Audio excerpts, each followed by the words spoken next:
Bonjour à toutes et à tous, aujourd'hui on va parler du morbier, une pâte pressée non cuite au lait cru de vache cimentale et montbéliarde. Le morbier se trouve son origine dans les fermes et dans les fruitières du Doubs et du Jura. En hiver, les fermiers de Franche-Comté n'avaient pas assez de lait pour fabriquer une grosse meule de comté. Ils faisaient alors cailler le lait du matin, le recouvraient de cendres de charbon pris au cul du chaudron, puis ils complétaient le caillé avec la traite du soir. Ensuite, le fromage, il s'égouttait pour ne former qu'un seul fromage, comme ça. Aujourd'hui, c'est à peu près la même méthode de fabrication. Si ce n'est que on n'est plus sur de la cendre, mais sur du charbon végétal que l'on trouve à l'intérieur du fromage.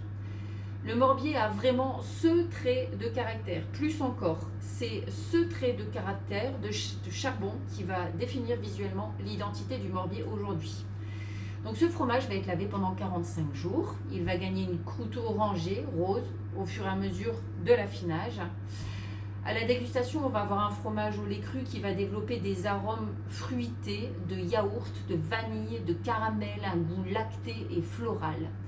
Et plus il va être affiné, et plus il va gagner en souplesse et en texture comme ça, très tendre, crémeuse, qui va être lisse en bouche.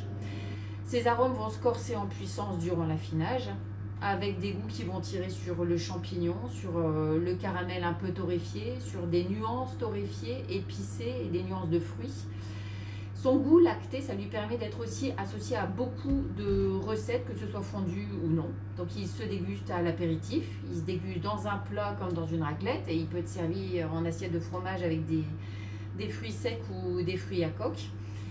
Le morbier, il s'associe avec une multitude de boissons et en fait je vous en propose deux. Ça peut s'associer avec un thé Assam par exemple, qui est un thé relativement tannique, épicé et corsé, ou encore avec un thé vert, un thé sencha, qui va avoir des arômes végétaux et grillés et qui vont faire ressortir la douceur du fromage et la sucrosité du fromage. Ou bien encore avec un vin jaune pour l'apéritif, si le vin, il ne faut pas l'oublier, à température ambiante. Le mieux, c'est d'expérimenter vous-même ce que vous avez envie d'essayer avec le morbier. Donc, je vous souhaite de bien vous amuser, de bien déguster, d'essayer des nouvelles choses. Et puis, je vous dis à demain.